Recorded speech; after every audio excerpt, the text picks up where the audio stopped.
నమస్తే. ఎన్నో ఆధ్యాత్మిక కార్యక్రమాలు మన ఛానల్‌లో ప్రసారం అవుతూ ఉంటాయి. ధర్మానికి రూపంగా నేను భావిస్తూ ఉంటాను. తండ్రిలా భావిస్తూ ఉంటాను. మనందరికీ సుపరిచితులు.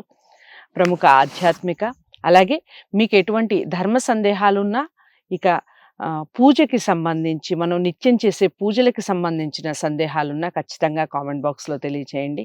ఇక జ్యోతిష్యానికి సంబంధించి, వాస్తుకు సంబంధించి ఎలాంటి డౌట్స్ ఉన్నా స్క్రీన్ మీద కనపడే నెంబర్‌కి కాల్ చేయొచ్చు.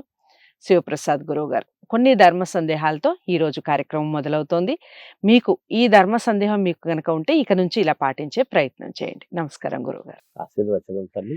గురువుగారు మరో ధర్మ సందేహం ఏమిటంటే మంత్రోపదేశం చేసిన వాళ్ళు మాత్రమే గురువులు అవుతారా? అంటే విద్యని బోధించిన వాళ్ళు మాత్రమే గురువులు అవుతారా? గురువుగా ఎవరినైనా భావించవచ్చా? మీరు చెప్పండి. మంత్ర ఉపదేశము చేసినటువంటి వాళ్ళు మాత్రమే గురువులా? విద్య చెప్పినటువంటి వాళ్ళు మాత్రమే గురువులా? అంటే గురువు అనేటువంటి పదాలకు ఏది ప్రామాణికము అనేటువంటిది ఉన్నది.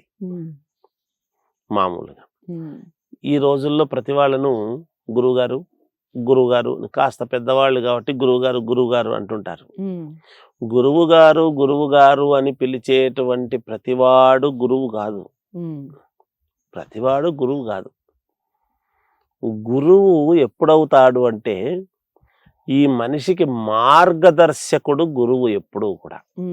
మన జీవితానికి, మన జీవితము ఉన్నతమైనటువంటి స్థితికి వెళ్ళటానికి కారణము ఏదైతే ఉంటాడో, ఎవరైతే ఒక మార్గము చూపిస్తాడో, మన విద్యకు ఎటువంటి విద్య? అది ఉపదేశమా, మామూలుగా ప్రాథమిక విద్యనా, లేకపోతే ఉన్నతమైనటువంటి స్థితికి చేరేటువంటిదా? ఇవన్నీ గురువులే. గురువు లేకుండా గురువు లేని విద్య గుడ్డి విద్య అన్నాడు. స్వతంత్రముగా నేర్చుకునేటువంటిది ఏది కూడా విద్య కిందికి రాదు. ఎంత గొప్పతనముగా మనము నేర్చుకున్నా కూడా నాకు ఫలానా గురుముఖతః అన్నప్పుడు ఎప్పుడవుతుంది అంటే, గురువు మనకు చెప్పడము వలన మనము అది వినటము, ఆ శబ్దము వచ్చినటువంటి మంత్రరూపకమైనటువంటి శబ్దమా, లేకపోతే విద్యకు సంబంధించినటువంటి పాఠమా, ఏదైనా కావచ్చు.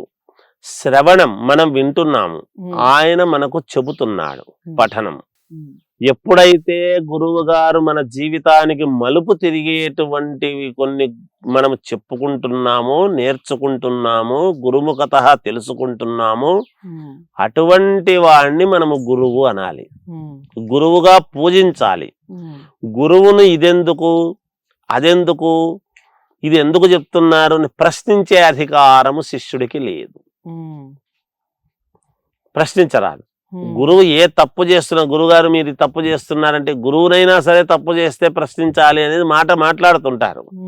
కానీ గురువుని ఎట్టి పరిస్థితుల్లోనూ ప్రశ్నించే అధికారము లేదుగాక లేదు. శాస్త్రంలో ఉన్న మాట. ప్రశ్నించరాదు. గురువు ఏ కారణము చేత చేస్తుంటాడో కొన్ని, ఏదో ఒక కారణం లేకుండా ఏది చేయడు. ఆ కారణము మనకు అర్థం కాకపోవచ్చు. అన్ని చెప్పాల్సినటువంటి పని కూడా లేదు గురువు గారు. మనకేమి చెప్పాడు, మనం ఏం నేర్చుకున్నాం, గురుదక్షిణ మనం ఏం చెల్లిస్తున్నాం. విద్య అనేటువంటిది ఎప్పుడూ కూడా ఎంత చెబుతూ ఉన్నా అది అనంతము. పారేటువంటి ప్రవాహము, నీళ్లల్లో అయినా గంగా ప్రవాహంలో ఏదైనా కొంచెము కాలానుగుణముగా కాస్త నీళ్లు ఒకవేళ తగ్గవచ్చునేమో.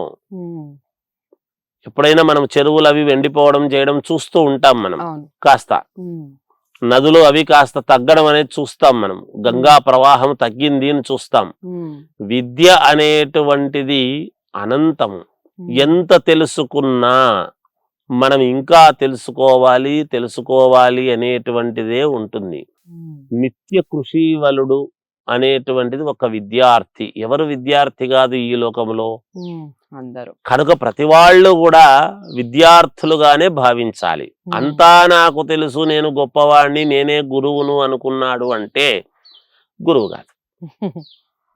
మనకు బోధించేటువంటి మన మార్గదర్శకుడు, మన జీవితానికి మార్గము నిర్దేశకత్వము చేసేటువంటి వాడిని గురువు అనేటువంటిది మనం తీసుకోవాలి. అందుకనే గురు పౌర్ణమి అని అనంగానే మామూలుగా సాయిబాబా అనేటువంటి అభిప్రాయంతో ఎక్కువ సాయిబాబా గుళ్ళకు వెళ్తూ ఉంటారు. వాళ్ళు కూడా ఎందుకు వెళతారు అంటే సాయిబాబా నమ్ముకున్న దానికి ఏదో ఒక వాళ్ళకు అనుకూలమై ఉంటుంది, వెళతారు. తప్పు లేదు, అదేం తప్పు కాదు. కానీ మనకు నిజమైనటువంటి గురువు ఎవరు అంటే వ్యాస మహర్షి, వ్యాస భగవానుడు గురువు. వ్యాసుణ్ణి పూజించాలి. మనకు ఎందుకు వేదాలను మనకు చెప్పినాడు, వేద వాంగ్మయ వేదములను ఎప్పుడైతే మనకు చెప్పినాడో దాని నుండే కదా అన్ని కూడా వచ్చాయి. సర్వము అక్కడి నుండే కదా మనకు వచ్చినాయి. కనుక వ్యాస మహర్షిని మనము గురువుగా భావించాలి. అందుకే వ్యాస పూర్ణిమ అనేటువంటిది వస్తుంది పౌర్ణమిన. గురు పౌర్ణమి, వ్యాస పౌర్ణమి. అందువలన గురువు అనేటువంటి వాడిని ఎవరిని బుద్ధి పుడితే వాళ్ళందరినీ గురువు గురువు అని శబ్దము వలన గురువు కాదు, ఈ గమనము మార్చగలిగినటువంటి వాడిని గురువు అనాలి. అది ఎవరికి వాళ్లకు తెలుసు. నా జీవితంలో నేను ఎవరి దగ్గర నేర్చుకున్నాను, నా గురువు ఎవరు అని ఎవరికి వాళ్లకు తెలుసు. వాళ్ళకు తెలుసుకుని ఆ గురువులను మనము తలుచుకోవాల్సినటువంటి అవసరము ఎంతైనా ఉంటుంది గాక. చాలా చక్కగా వివరించారు గురువుగారు. గురువుగారని నేను ప్రతి వీడియోలో చెప్తూ ఉంటాను ఈ విషయాన్ని. ఎంతో చక్కటి విషయాలు నాకు సంబంధించి అయితే నేను చాలా విషయాలు ఫాలో అవుతాను. చెప్పిన ప్రతి విషయం మాక్సిమం నాకు తోచినంత వరకు నేను 100% ఫాలో అవుతాను. కాబట్టే నేను గురువుగారు అని మాట్లాడుతూ ఉంటాను. మరి మీ లైఫ్లో మీ గురువుల్ని పూజించడం మర్చిపోకండి. వీడియోని అందరికీ షేర్ చేయండి, లైక్ చేసి ఛానల్ని సబ్స్క్రైబ్ చేసుకోండి. మరో మంచి వీడియోతో మళ్ళీ మీ ముందుకు వస్తాను. నమస్తే.